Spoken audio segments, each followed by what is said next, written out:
our hope is today we'll kind of walk you through some of the trends and disruptors in supply chain. We work in it every day, so walk you through that and help those of you take away a few kind of key points. As the title of our presentation suggests, we also want to walk you through how you can use coaching and mentorship to enable your organizations to make change in the quickly evolving world. Our goal is that when you walk into work tomorrow, you'll be able to use things, some of our tips and tricks, and it would be for your leaders, for your peers, whatever you can take away. So as we walk through our presentation, I know it might not be the most easy, but jump in if you have questions. It's far easier for us if we don't just read off of slides. Then we really turn into consultants, and then you'll just walk away with that. So. Supply chain transformation. So why are we talking about it? Why are we talking about needing it when it comes to coaching and mentoring your teams? Right now in industry and largely with the clients we've worked with, supply chains are siloed. The client I'm working with right now, they have individuals managing different parts of this across. So there's one person who's doing planning, one who's doing sourcing, and so on. It can mean that as things start to change, it would be prohibitive to respond to things that are coming at us kind of rapid fire. This can be new supplier capabilities, so they're coming to you with analytics. They might be having new innovative ways to adapt, and you need to be able to do that. And it might even be new suppliers. So take, which I'm sure all of you guys have seen in the news, the recent acquisition of Whole Foods by Amazon. So that's expected to take what is 1.9% of the packaged goods bought online today to about 5.3% in 2020, which is 20% growth per year. And in that market's of $140 billion today. So think of it this way. Probably 5 years ago, you're like me. If I wanted a new television, I walk into maybe 4 or 5 different stores. I can remember going to Visions, Best Buy, and I'll settle on Best Buy and grab the TV and go home. Today, I can go online, I read reviews, I ship it to my house, it's there in 2 days. And we're willing to wait for that. I don't need it today. Or from another perspective, in 2001, Apple went into music. People thought they were crazy. Today, I'm sure you're like me, my phone is loaded up with all of the latest and greatest. So the same can be said for what's likely to happen to online groceries. So today, Walmart, Costco, and there's some local suppliers as well. My director and I were talking today about maybe we should try this dang stuff out, but even the podcasts I listened to are talking about Blue Apron. So that's expected that it's going to minimize waste in the future. Your groceries will arrive at your door, and you don't have to hop in the car and take that dreaded trip to the grocery store every week. But what does that mean for Calgary energy companies? If you look at Auto up there, so that's Uber, they had their first autonomous delivery in 2016. Does anyone have any guesses for what they delivered first? It was beer. I was hoping someone in the room would get it. So it's not potentially directly applicable to Calgary Energy or any of the industries we work in here, except for maybe during Stampede. But in the future, Auto may pick up your shipment from a supplier and get it to you more efficient than ever before. So it doesn't have to make stops for the drivers at the end of the day to rest. And all of this change is due to what we call Industry 4.0. You might have heard of it, or the Internet of Things. So it's basically end-to-end digitization of physical assets and processes. And I know from some of the seats in the back you probably can't read it, but I'll walk you through some of the kind of key points and takeaways. So think of this being like big data. We were talking about Google this morning as well with one of the partners. So big data, they're collecting it all the time, those pop-up ads on the side. So, and if you're wondering why it's called 4.0, 1.0 started sort of 1800s, steam, water. 2.0 is getting into using electricity for production. 3.0, 1970s digital computers for automating, so we're in 4.0. I had the same question when I saw it first. So think of in supply chain things like 3D printing. You don't have to order something today. You can have it being printed on site today for installation tomorrow.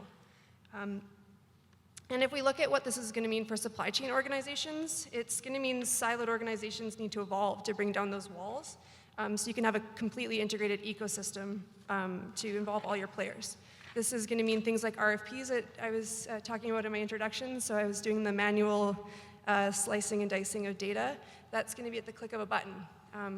And you can have kind of whatever your VP needs tomorrow. So digital supply chains, and this is from an article. You can actually search it up on the PwC website. There's a lot more information, more eloquently put than I am summarizing here for you today. But basically what it's going to allow is efficient reactions and predictions to upcoming disruptions, and corresponding adjustments can then be made in real time. So again, examples, because to me that sounds consultancy. So think of steel. Say you have a shortage in steel today to make line pipe, where tomorrow that might have been 4 phone calls and an email to notify your customer. Today it's a click, tomorrow rather, it's a click of a button. And it can update all of your systems and give the customer an updated shipping date. Or sensors on something like a compressor, or even in your cars today. Your cars are going to be capable of notifying the garage of when service is due, and you can, it'll just basically trigger you to take your car in. And Allison will get into a little bit more in a bit, but drones are the same. So you can use them in supply chain for monitoring inventory or progress of construction. We used it at one of the companies I was at, and we were tracking basically to the inch steel installed on an above-ground pipeline. So really cool stuff.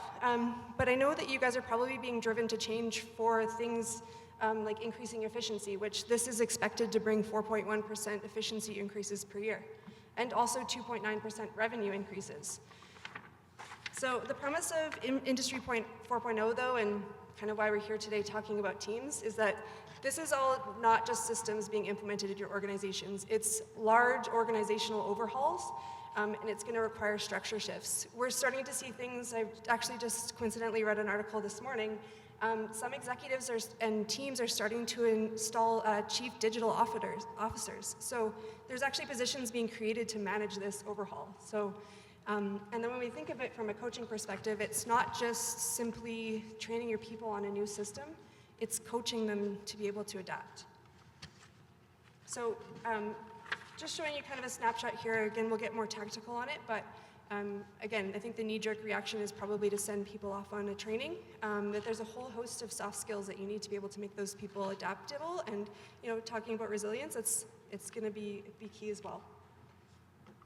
So what we're going to talk about a little bit is coaching and mentorship model. So one of the books I've been reading in preparation for this by Jeffrey Hyatt on how to implement successful change in our personal lives and professional careers. The key to successful changes lies beyond the visible and busy activities surrounding change. Successful change at its core is rooted in something much simpler. It's how to facilitate change in just one person. And we've seen from research that we've conducted, but when organizations put people at the heart of the change, they're more likely to deliver successful outcomes. Because change is an integrated approach, and it's helping your people to understand what's in it for them and why adapting, or what unique motivators you have in your team. So it's going to mean helping your team to succeed, and that's not just leaders in the room. I should be clear about that. That's everyone at every level. So why don't we start with what coaching is and it isn't. I'm sure we've all had bad coaches. I think on my bad days I can be a bad coach too. But it's not solving a problem for your team that doesn't exist. And it's also not redlining a document and hucking it back across the desk and saying make the change and hoping that they'll learn. Coaching is spending time with your team and bringing them up. It's enabling them to come up with solutions on their own and tailoring your support based on individuals' needs. And as the stat says, 30 to 60% of a leader's time should be spent coaching the team. Myself, I have a small team right now. Sam is one of them. We meet weekly, and we talk about challenges on the project. We talk about feedback, so she's able to coach me, and I'm able to coach her. And if you don't have coaches, demand them.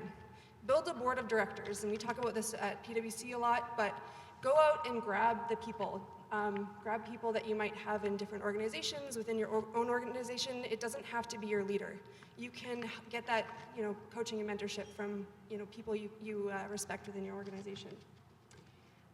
Does anyone in the room already have a board of directors? Yeah, I saw a hand. Okay, so that's good. So demand it and work with your kind of allies to get one. So as far as how we use coaching and mentorship in our engagements, we use the See, Learn, Do model. So we've been involved with large supply chain transformations, and Allison's been on one. So this is what we would typically try to do. One of the things we get from our clients a lot is, why can't my people do this on their own? And they can. The whole goal of our engagements is that we will use something like this so that the team is building those capabilities as we go. So basically how it would work is you'd partner with an expert to start. That could be someone like a consultant, or it can be just an experienced member of your team, someone who's been through it a few times, or maybe it's the person leading the digital integration in your organization.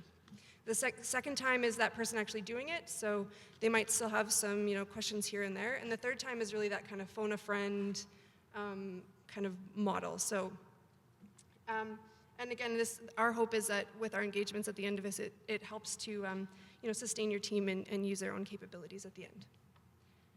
So before we kick it over to Allison, I just was going to ask, and we'll do show of hands, we'll do show of hands. You guys did lots of standing up in the last one. So I was wondering, as far as changes in what you're seeing today, who of you in the room would find systems to be kind of the key challenge in sort of implementing those? Okay. What about finding time for coaching? That's probably a big one. Yep. I was told I have to just carve it off in my calendar and make no excuses for it, which is easier said than done. What about people? So your change resistors. Not as many as I was thinking. Okay. And what about difficult conversations through change, like feedback? Okay. Is there anything that's top challenge that I might have missed? All right.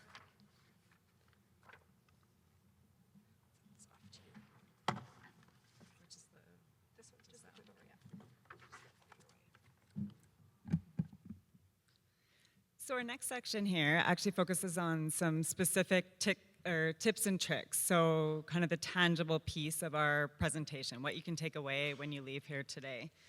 And so the intent of this is to focus on some of those key coaching challenges. As Jess mentioned, a lot of the challenges, and based on the hands that were raised, are people-centric. It's not necessarily about the actual system that you can get specific training for. It's around the people aspect of change. And this is going to be the foundation, essentially, for transitioning to 4.0. We know that things are rapidly changing. We know that leadership, adaptability, and problem solving are skills that are required, but they're not that easy to recruit. So the responsibility will go to leadership and peers to develop these skill sets in their teams in order to be ready for new technologies and all the change.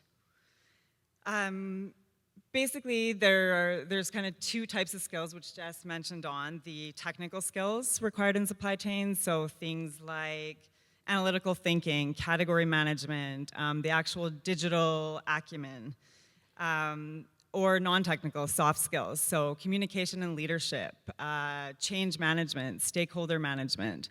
All of these skills are required and are not always common amongst teams, and it's something that for high-performing teams and to actually successfully implement major systems or go through major organizational transformations, it's these people-related soft skills that are actually often the most critical.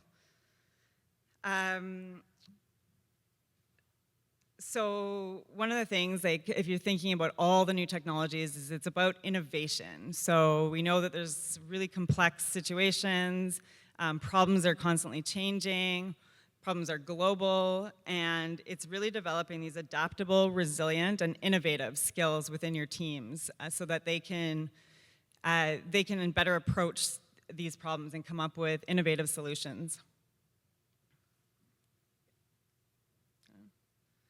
So before we actually jump into the three specific coaching techniques, which are analytical thinking, situational leadership, and teach, don't tell, we're just going to talk a little bit about different types of learning. So if you think about how you learn best, there's a few different options. You could go to a training, actually attend something very specific. There is coaching and interactions with peers around you. and leaders around you, or external subject matter specialists. And there is, then there's actually like the experiential or learning by actually doing the activity. So to put it in context, if you think of who in the audience has kids under the age of 10? So if these kids have either their own iPad or have access to your iPad or iPhone and play games and use apps, you'll probably know what I'm talking about. I have an 8-year-old niece she knows my phone better than I do. She can edit photos, she can use Snapchat, she can, any game that you download, she can learn it within a few minutes with zero formal training. Right? Kids these days are adaptive. They're used to rapid change. They're used to new technologies. And they are a perfect example of how experiential learning is, really the most effective way of learning in the digital age. The other thing is they are very adaptable, right? Anything you throw at them, they are not resistant to change. They're used to it. So the kids these days, they're essentially living Industry 4.0. They're ready for it. They're already doing it. So to put this back in context, like for adult learning, it's the same almost principles. Typically, we learn better by actually doing an activity. Sometimes with coaching, sometimes with practice, and we get better. We learn through our mistakes. And so typical target for when you're coaching your teams would be, 70% allowing them to learn by actually doing. 20% then a target would be for coaching and human interaction. So whether it's working with peer groups, working, like I said, with subject matter experts, or just working in teams. That would be the target, 20% of your learning style, and then that only leaves 10% is what we would recommend for actually the old standard classroom-based, very specific training. So learning the actual system you're going to use versus learning some of the, analytical skill sets that you will need to support the system.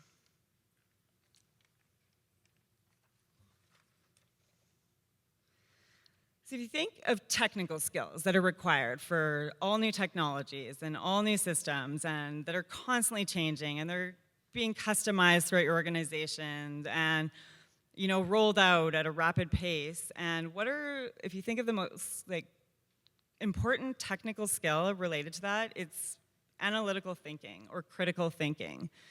How do you think through what the actual problem might be, and we know that these problems are getting more and more complex with digitization, and it's how do we think through that problem and come up with innovative solutions. So you want to continually increase your team's digital acumen, but you also want to encourage them to be innovative and think outside of the box, and that's going to be a lot more effective than just simply training them on a system.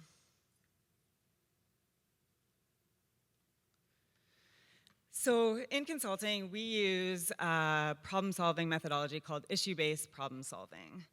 And as just previously mentioned, we know that information and data are a huge part of Industry 4.0.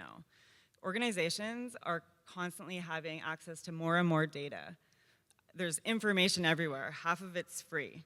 We were preparing yesterday for this presentation, and we were talking through with one of our partners, and he used the phrase, "Information is the new oil." And so we kind of chuckled and thought through that, and if you think about it, it is like a commodity. Another way of thinking of it is like an equalizer, right? A lot of it's free. If you think of Google as an example, they give you a free email address and free apps, and what's in it for them? They want your information. They want to know what you're searching for. They want to know, what you're doing, what you want. And it's that information that, for them is critical. So then how does that relate back to supply chain? Solving any problem in supply chain or within your organization, the first step would be understanding what the real problem is. What is the root cause of what you're trying to solve? versus the perceived problem. You know, based on different personality types or roles in the organization, people might have a different view of what the problem is, but understanding that fundamental problem, the overarching problem that you're trying to solve, is one of the most critical things to solving anything in an organization.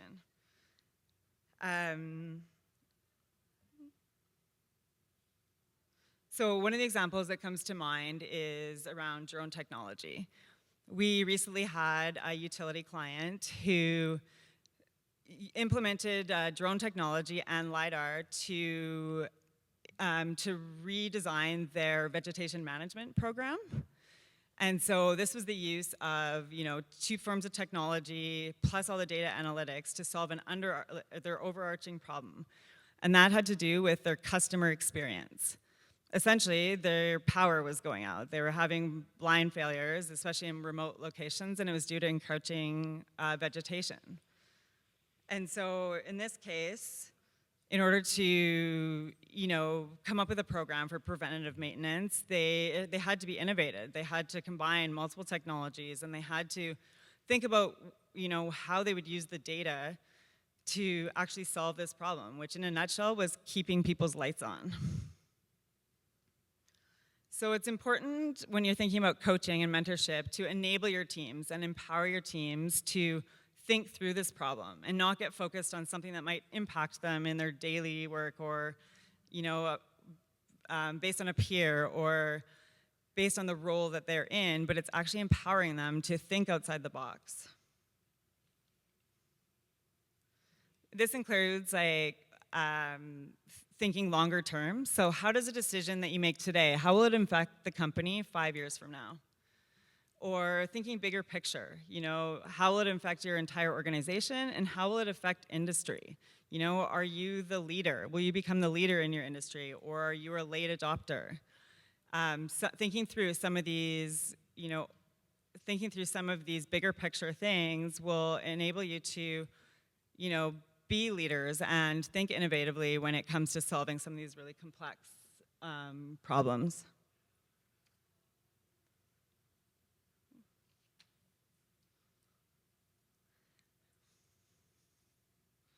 So it can be argued that one of the most important soft skill or non-technical skill is communication.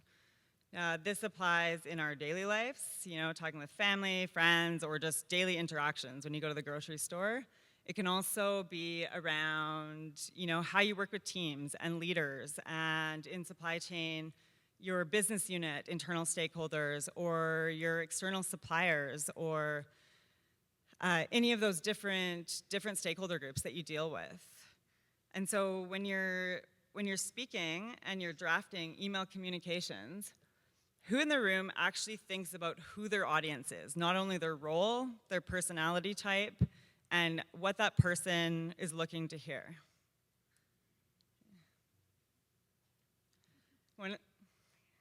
So one of the things that we have found in dealing with really diverse groups of stakeholders, that it's really important to tailor that communication. You know, the same message can be perceived in a very different way by multiple different people. Or what people want to see can also be different. So if you're giving a VP an update on a category management initiative, for example, you don't want to send him an email that has 300 words or a 15-page slide deck. You want to send the 3 to 5 key bullets that will provide that update. Versus maybe with someone on your team where they're expected to actually carry out tactical work, you would want to give them way more information. Or if you're dealing with, you know, a team of engineers who want that technical background and they want to see the data and they want to see, you know, that background material. So you want to think through also who you're actually talking to in terms of their role and who the personality type is. You know, what is the hidden agenda that they may have that you need to think about in communicating them. So if you're dealing with external suppliers, for example, it's trust-based, right? Not providing too much information, but giving them enough to build that level of trust without damaging or potentially damaging the organization's reputation. So if you think of, you know, we've talked about like verbal and written communication skills. The other piece of communication that is really critical and maybe the most important is active listening. if I think of the most successful people that I know, they tend to listen more and talk less. One of my favorite quotes from the Dalai Lama, who's a personal hero, would be the following: when you talk, you're only repeating what you already know. But if you listen, you may learn something new. And when you think of that, you know, when you're nervous in situations or you're presenting, or we all want to talk most of the time, but often what you're picking up through listening can actually be a lot more critical. So if you think about this in supply chain, you think of being in a meeting with stakeholders. So there is what's actually said in the meeting, and then there's the words that happen between the lines. So essentially people's thought bubbles on top of their heads, or their body language. You know, you can tell a lot from reading the room in a meeting, and you can also learn to tailor, you know, your conversations to that. So if you know a person's agenda and you know what they want to hear or what they might be thinking, you know, rather than not address it and have them go out in the hallway and talk about it after, because that always happens, you know, it's learning to anticipate and address some of these things before that happens, and also allowing, these are sometimes some of the most critical things that need to be discussed. These are the things that people have issues with. And so it allows you to bring these up in conversation, to address these, and to kind of get ahead of that. And, you know, if you think of a supply chain role where you're often supporting multiple business units across the organization, it's really important to build those relationships and have people trust you, right? Supply chain is a support function, and so it can't be seen as, you know, a silo or its own thing. It has to be shown to be collaborative and, you know, listening to the business needs. And a huge part of this is actually listening. Okay, so we know that communication is critical to developing high-performing teams, to, you know, communicating to stakeholders, pretty much everything. The other thing that's really important is, you know, how you communicate to your team specifically. So in order to, like, by doing that, you can not only help your team understand what you're trying to achieve in change, especially in a big transformation, right? There's lots of churn, there's lots of movement, there's lots of, you know, mistrust. There's, you know, one of the main challenges in some of these big transformations is that communication is not optimal. So people often don't know who, you know, they might be working for the next day, or what their job role might be, or do they have a job, you know? And so communication has a huge impact in, you know, people's ability to be resilient, people's ability to actually feel motivated and engaged by the transformation. It also helps you to understand what their potential resistance to change might be. You know, if they know the risks of not changing, then they may be less likely to, you know, prevent it from happening. And what this does is it fosters an environment that is more collaborative and also has a common purpose. So without that common purpose on a team, it's often difficult to achieve that goal. You know, when we put up our hands, you know, at one point to talk about one of the main challenges in teams about being trust, right? Often people have differing agendas, right? So really effective communication can help quiet some of that noise and get rid of those agendas, and, you know, help people to understand and feel empowered to work towards that common purpose. So a good leader will learn to actually anticipate the needs of their teams. So to think about this, you know, and how different people might think something is meaningful to them or not, think of the 5 languages of appreciation. So the first being people like receiving tangible gifts, or giving or receiving tangible gifts. The second one, quality time, actually spending time with the person. The third, words of affirmation. So telling people they did a good job, you know, commending them for something that they did well, recognizing them. The fourth is acts of service. So actually helping the person when they need it, you know, not stifling their work, not micromanaging, but helping them when they actually need it. And then things around nonverbal communication. So how are you projecting your body language when you're speaking to to different people? Are you open? Are you facing them? Are you showing eye contact? Are you on your phone the whole time? Body language is also a really important form of communication. And then different development levels also require different levels of leadership. So either, what level of support do they need? What level of direction they need? If you think of a new grad or someone that's doing an activity for the first time, they're more likely to need more directive leadership. If you think of somebody who's one of your star performers or has lots of experience doing the task, you would actually stifle their innovation and creativity and probably make them feel quite frustrated if you were to be too directive. So in that case, being more supportive and empowering them will increase their job satisfaction and drive towards achieving what the common goal is. So another important part, and I kind of touched on this on the last slide, is giving real-time feedback. And feedback is a really important part of good communication and high-performing teams.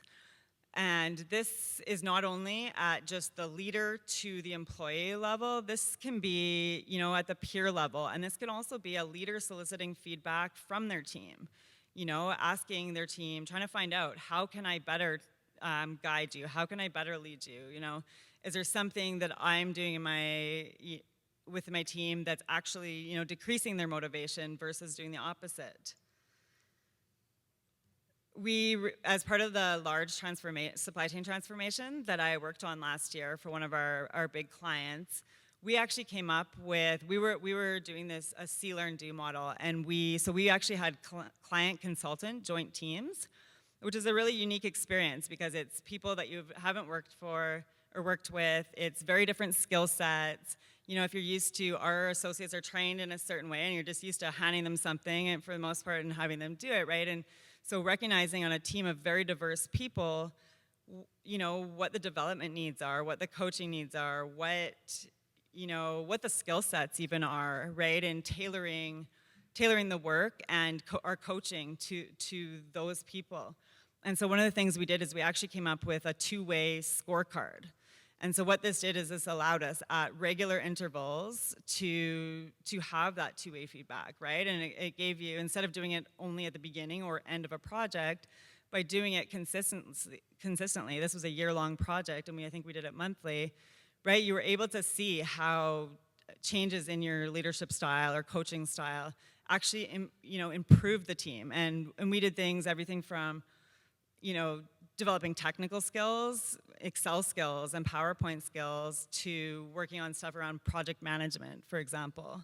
And it was only because we were able to really learn, what the needs of our team were, that we could actually tailor our coaching approach. So if I think about a few good rules of thumb when it comes to feedback, the first would be ask permission first. So really making sure that both people are open and willing to give feedback. It doesn't work if you're not going to be transparent and you can't build that trust, right? So it's really encouraging that, it might not always be positive feedback, but, encouraging that feedback, right? Because everybody still has room to develop. The second part, and that kind of leads into the second point, is actually being open to feedback. So seeking it out, from leaders, from potentially subject matter specialists within your organization, or external mentorship, being open to that development. And third, it would be being specific. So not just you are doing a great job. It's you are doing a great job, you did really well at A, B, and C. Or, it's actually what is the impact of what they did. On the other hand, on a negative side, it's, okay, this is what you're doing, and this is the consequence of that. So again, it's that really specific piece, and not just, yeah, great job, and learning to know what actually will resonate with that particular team member. A couple good books on coaching that, if any of you are interested, are called Crucial Confrontations So Tools for Resolving Broken Promises, Violated Expectations, and Bad Behavior by Carrie Patterson. Second one is The Coaching Habit, Say Less, Ask More, and Change the Way You Lead Forever by Daniel Mattei. So our next step, and we're going to kind of skip over it and go right to the examples, but essentially our last kind of tangible tip would be the teach, don't tell method. And really this touches on some of the other things that we already talked about, right? So good communication and coaching skills. So really understanding the needs of your team, so, or your peers around you. What are the things that you need to empower them on? And where are the areas that you actually, they might need more direction because they're development areas, right? It's something that they actually will benefit from, that additional coaching. And so rather than kind of, one of the things that to go through the teach, don't tell principle, we're just going to go through a couple of examples to explain how this works. Have any of you guys used it before I jump into examples? If you've heard of it before, hands up if anyone's. Okay, so at least I'm not talking to everyone that's like, yes, we've heard this before. I'm going to use a couple from my own teams. I had a couple actually good ones this week happen, but I'll start with when my first experience was with it. I just joined the firm, so I've been there a couple of years. And it was one of my first meetings with the partner, and he's a bit intimidating. He's really experienced, well-spoken, all of those things. And I was sitting in a meeting, and we were trying to get his opinion on something. And so the team is, watching him across the table, and they ask him, okay, so what's your opinion on this? And he turns to me, and he says, what's your thought? And I, turned red and freaked out. But in that situation, it's a little bit informal, but what he's trying to do is say, you guys are the experts, right? It's not him. He can provide his expertise. He's been through it a few times. If I look at it from the level of my team this week, so they came in and were asking, I have a meeting tomorrow. What should we go over? And my question was, well, what were you thinking of going over? So what it starts to do over time is it validates your team, and it starts to show them to come with solutions, and it starts to show them that their solutions are right, so that their questions become different. They're potentially more complex or fewer. It kind of goes back to the book, The Coaching Habit, so I would recommend reading it. It's really just talks about solving problems, again, that exist, not just fictitious problems. And it will mean you as leaders, or again, peers coaching and transformation, actually have more time, because you're spending less time answering all the questions. You're answering the questions that are, based on their key challenges.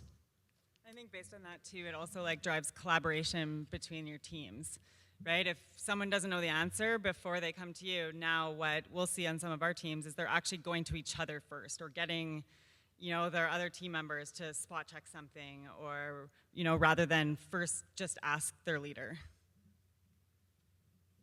So I guess in closing, we just wanted to leave you with some points kind of to take with you. So remember that starting today and moving forward, continue to reimagine the possible and focus on your digital acumen in your organization. Think of new ways to service your customers, and look for innovative ways to use technology to solve their problems, or perhaps even enable your coaching tactics. Be open to these new tactics from all levels of your organization and customers and your innovators. And lastly, always tailor your coaching to suit the needs of your customer or team, and it's going to help to maximize the impact you have day to day. Thank you for having us.